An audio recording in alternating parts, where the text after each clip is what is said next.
Hello, fellow Stoughtonite. Here we are after the revote election on April 8th for a new South school with yet another debt exclusion on the taxpayer's back.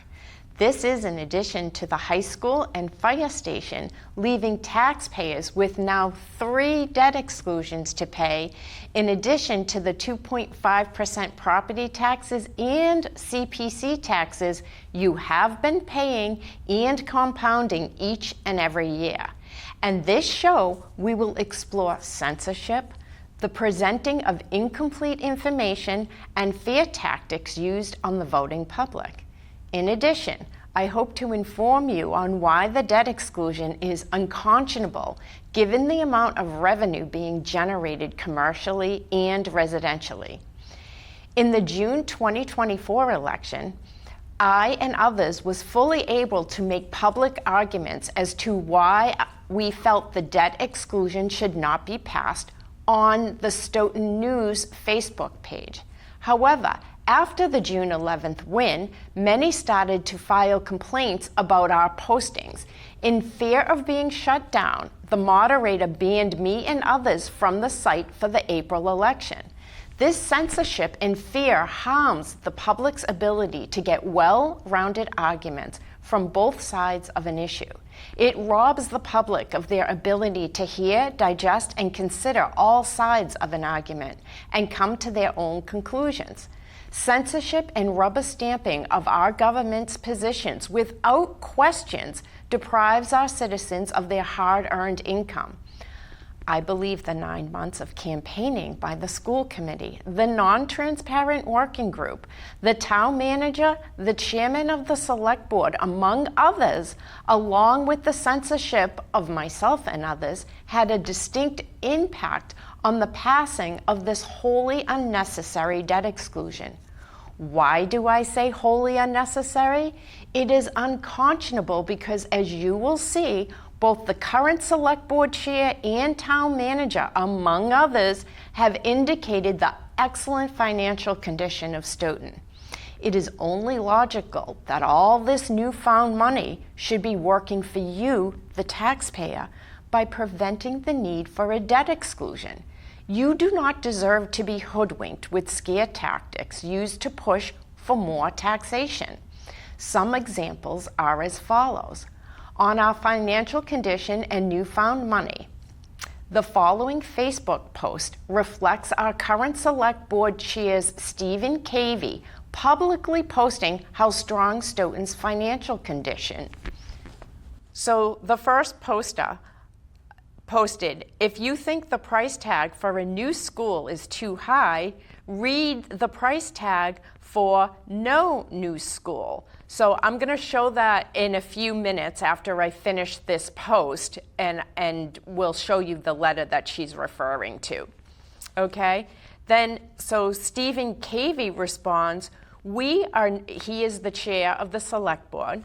He says, we are not broke. The town of Stoughton is in very good financial shape. It's getting better every year.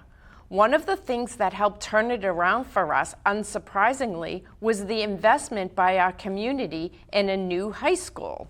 Now, mind you, it's not our investment in a new high school which has brought in all the revenue. It's the investment by developers in commercial property. Another poster says, Stephen Cavey, how much debt does the town have? With which he replies, I don't have that figure at top of mind, but easy to look up. Debt isn't the only or even the main concern regarding financial health for a municipality, however. It's just another expense, debt service. Now, at a future show, I will explain about debt service. There's debt service inside the budget, and then there's debt service outside called a debt exclusion. He goes on to say, our revenues outpace our expenses. And revenues in this case are not only tax revenues, suggesting that there are other means of revenue. By all objective financial measure, Stoughton is doing great. It's an ideal time to invest in projects that will further our progress, such as a new school. Do you think he's a little biased toward the new school? Another poster says, Stephen Cavey, and more debt, but you fluff off debt as if it doesn't matter. Imagine debt not a main concern. People will say anything to make sure facts do not get in the way of a good story. That point, to her point, I think she's railing at the need for a debt exclusion instead of, with all this new revenue, to be able to pay for it with debt that is supposed to be carved out for projects such as this inside the budget. So Steve goes on to say debt is an expense, and it's not even our biggest expense. Not saying it doesn't matter, only that it's not the most important. What matters here is that we as taxpayers get an overall comprehensive financial policies in place and actually follow these policies. A poster goes on to say something that's not relevant. She says also why he created a subcommittee. Now she's referring to here, when she says also why she's referring to Tom Coulter, the town manager who works for the select board, and he doesn't do things without the approval of the select board, so keep that in mind. He says also why he created a subcommittee of hand-picked people to hold meetings to get a yes vote for the school, that the public is not allowed to attend, neither is media. Hey, Tom, where is the transparency? So what she said here is to be honest. So they did hold public meetings. The problem is they were done at 5:30 in the evening, when any working person is at work. And the worst part of it is that they did not allow the SMAC cameras into videotape that working group so that the public could watch at their own convenience. This is not, as this poster says, is not only a lack of transparency, it is a form of censorship against the public being fully informed by watching these committees. Now, the final poster here has been unjustly character assassinated on multiple occasions. Because he continually, in spite of the character assassination, tries to bring forth and educate the public on very important financial matters. His name is Dave Laurie, and he posts back to Stephen Cavey. If money is plentiful, and I agree, revenues are coming in faster than ever, why does the town need additional taxes to pay for debt service? Isn't this at the heart of the debt question? Wouldn't this project get started much easier and quicker if you did not schedule an election on April Fool's Day for a debt override? It had since gotten moved to April 8th. And he goes on to say, and just build a school with funds already available in the operating budget. He's referring to that inside the budget debt without budget cuts. He should have added. Do you agree that the past investment, which caused extra money to flow into the general fund, benefits the taxpayers if it leads to override avoidance? His point is all this extra money should be being used to benefit you, the public. And it is not once you, the select board, move to do a debt exclusion and scare the public as though that's the only choice. Okay, so now here is our town manager at last year. So we're going to bring up the clip that's going to say, just get ready to bring it up. This is where our town manager last year at the select board, January 16th, 2024, over a year ago select board meeting regarding free cash and upcoming financial decisions to be made. The revenue forecast by saying 0, and we're not stretching it by saying 20% increase. We're at about 90 to 94% increase over prior year revenue growth. The only exception is the fire department, where the ambulance growth is growing rapidly. A point we're missing, and why I believe, and I wish I had a crystal ball, we'll know free cash. It'll be certified by February 15th. Please don't spend the money yet, but I think that we were at $5 million last year. I believe we'll be substantially higher than that this year because this select board, removed $4 million in subsidies. Subsidies where the town budget was subsidizing losses in enterprise funds and in trash and in healthcare. Those structural deficits have all been closed because of your actions, because of your courage. So with that should result in substantial increases in free cash, most of which is generated by town government surpluses. And then you have the most difficult decisions. Do you change the tax rate, lower the tax rate, or pay cash for your capital investments? That's a wonderful situation to be in. That's a very difficult decision, and you'll get people on both sides. But it's like anything. When you have cash, there's something to fight over. When there's no cash, there's nothing to fight over. We're going to have cash. And so we're going to be able to address some of the major problems. I know what Lou's referring to. If the type of growth or the type of needs our school system has and our children have, it's not a municipal need. It's not a town-wide need. It's a school need, and we're all part of that community. So it's a need of all of ours. Then we have to look at the structure, the financing structure for schools.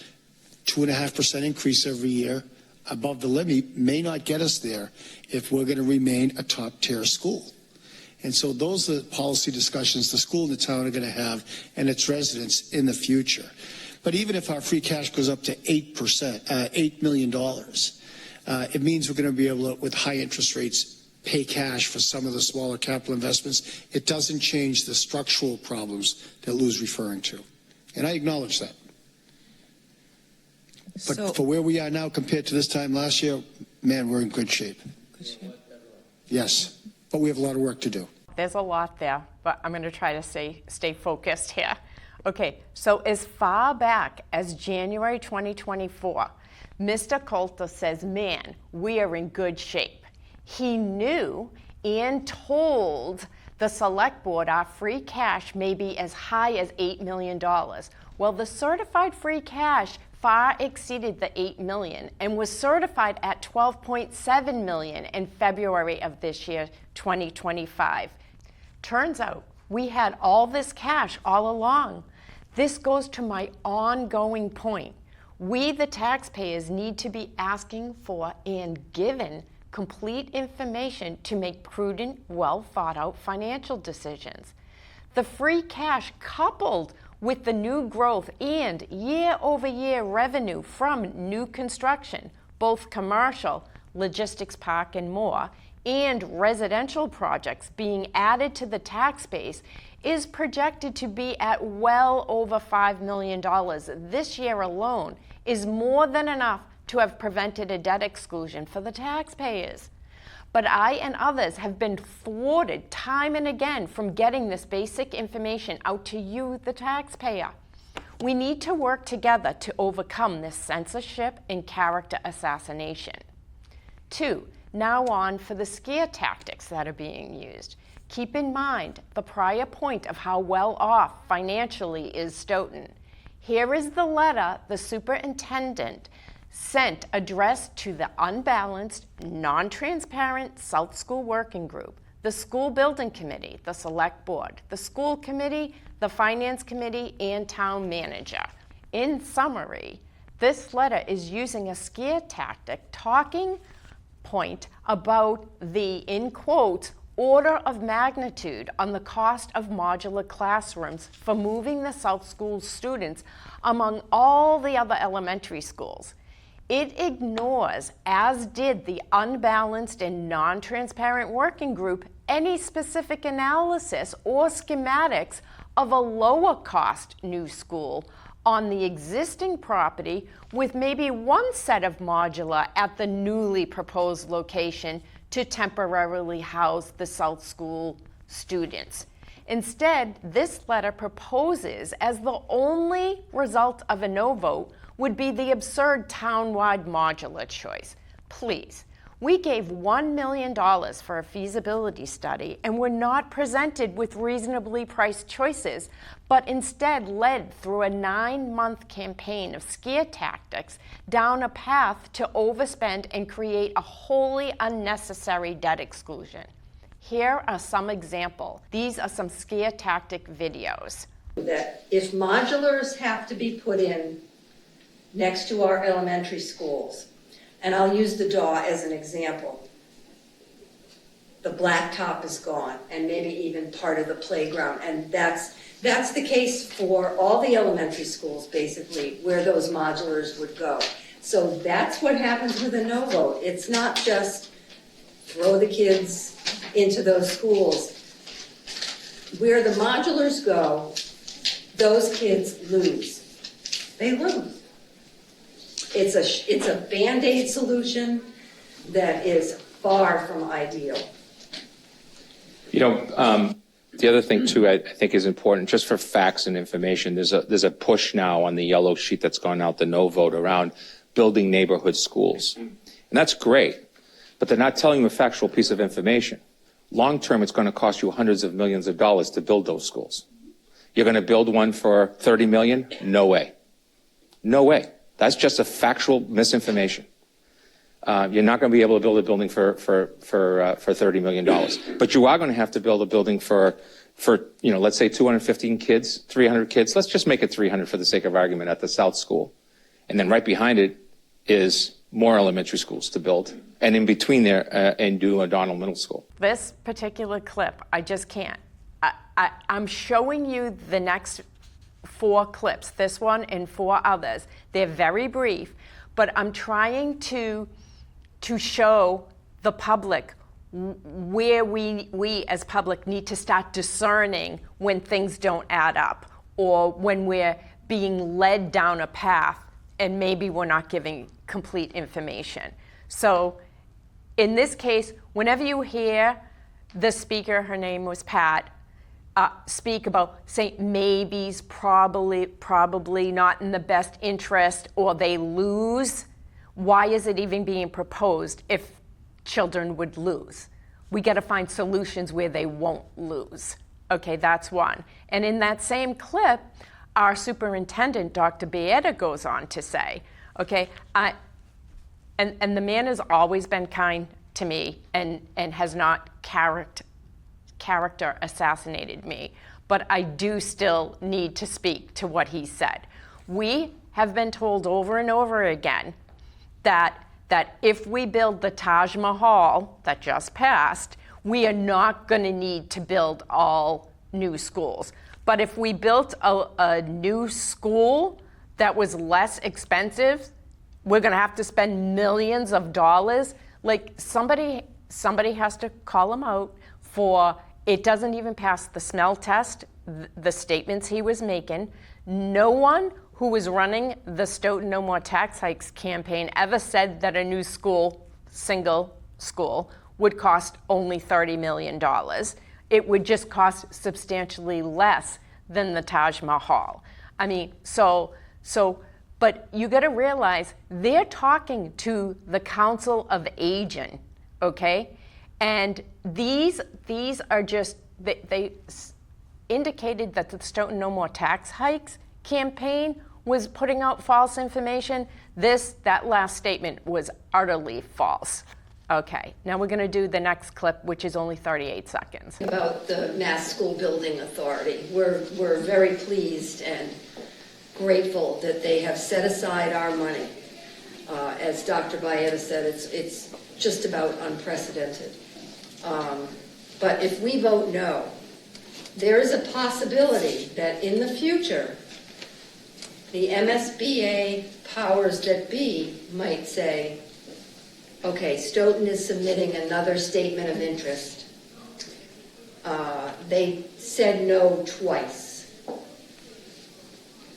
That might be a little bit of a black mark on us. Again, you heard the word, there is a possibility. Okay, that's leading. Okay, that is not a fact. All right, there's a possibility. She goes, it'll be a black mark. It could be a black mark. They just take these things as they come, the MSBA. Okay, and then it could all be avoided if our leadership and building committee submitted a reasonably priced, square foot priced plan as a statement of interest and stop going for the pie in the sky pricing. I mean, at some point we need to consider the taxpayers, and they are not. The next one is only 20 seconds, and this is a 300 student option. Is that we looked at the 300 student option. We cost out 3 different ones. They were in the $80 million range.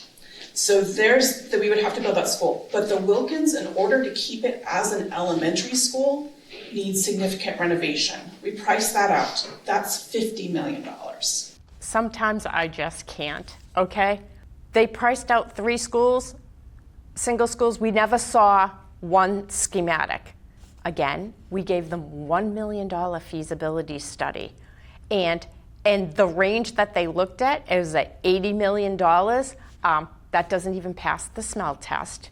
And then she's the former chair of the school committee, Catherine Weiss. Then she goes on to say, in direct contradiction to other information that we were given previously. See, they're hoping that you're a low-informed public and don't fully hear all their talking points. She goes on to say that the Wilkins School would need an additional $50 million. This is completely, I don't know if you want to call it a lie, or let's use their word, misinformation or non-factual. We, Stoughton taxpayers, have already paid for a new roof, new windows, new plumbing in that school, and it beggars the point, why would they be trying to use it as a central office? Okay, they're trying to, they're sales pitching to say, oh, the Wilkins School needs so much work, but yet they're planning on using that building. I mean, it's an illogical argument. That's why I'm showing you that clip. Okay, we have another one.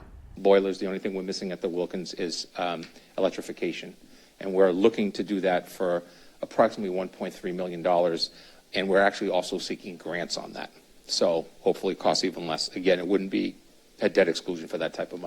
I show you that because that's in direct contradiction to Catherine White's, the former chair of the schools committee, who just said it needed $50 million worth. I mean, do not tell the no votes they were giving out misinformation when we're given this right here. It's unacceptable. Okay, the last and final one, 58 seconds. This is unconscionable, what you're hearing, talking about budget cuts. And this is what I want you, the public, to start discerning, okay, and not automatically believing. I just wanted to mention, first, some of you may know I've worked in human services in town for 34 years, and I know that we're talking about the budget, and I know the school side, always talk about the school side and the town side when it comes to the budget. And I know a few years ago when they started looking at where they could save money, a lot of times human services takes a huge hit, and the human services is the Council on Aging, the VNA, the library, the youth commission that was run. There was an active thing going on a few years ago to try to eliminate the youth commission, which gives free counseling to kids.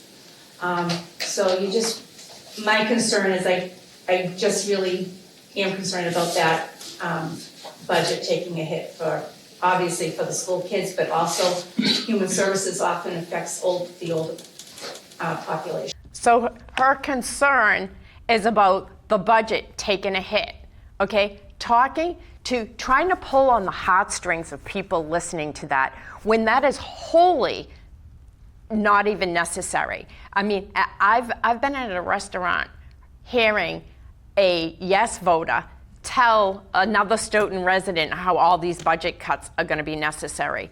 Based on the earlier show points, we're swimming in money and there would need to be no budget cuts. These clips are from just one manipulating presentation. There are so ever many more. You deserve leaders and committee members who understand it is your hard-earned tax dollars funding our government. You deserve leaders who work toward putting policies and people in place which create efficiencies and reduce the need for additional taxation. Stoughton leadership and current committee membership appointments are not producing diversity of thought or reflecting a balance of different ideas, which could result in a collaboration benefiting you, the taxpayer. Instead, there is an imbalance with rubber stamping of a tax and spend mentality. The solution is to bring you forth to help those of us trying to create this balance and diversity of thought. Please feel free to reach out to me at 774-250-5532 or on Facebook at News of Stoughton. This is a newly created Facebook page because the people concerned with this imbalance have been banned from the Stoughton News Facebook page to date. I was told the banning has occurred because those who were for your being overtaxed and for the school debt exclusion kept reporting false complaints. The moderator at the time was afraid the whole site would be shut down. This leads me to another topic on censorship and how we must not be afraid if we want to keep our freedoms with regard to free speech. Free speech is our first article of the Constitution for this very reason. Independent media. The town can never directly be at the helm of a media outlet like SMAC. The reason a town like Stoughton licenses the television production responsibilities with a nonprofit organization like SMAC is to shield the community from government control of the media. This relationship between Stoughton and SMAC is in place in order to protect the freedom of news gatherers such as myself as a critical check on the power of elected and unelected officials. We must be on the watch for overtaxation and spending and demand our money is saved to avoid debt exclusions. Our budget since 2021 has exploded 24%. Let me say that again. Our budget being presented to town meeting this year going on in this month has increased by 24% since 2021.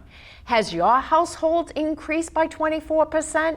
Here is the data from DLS, standing for Division of Local Services, from 2021 to 2025. The budget being presented at town meeting for the upcoming 2026 is $141,960,660. At some point, we as taxpayers need to demand our government control spending. We need representatives to stop rubber stamping the government proposals with little or no public debate or questioning. We need government officials to answer questions about our town budget in a public setting, straightforward, and in a complete manner. Thank you very much. I will see you next time on Lioness and You on the Watch. Thank you for watching. Have a good night.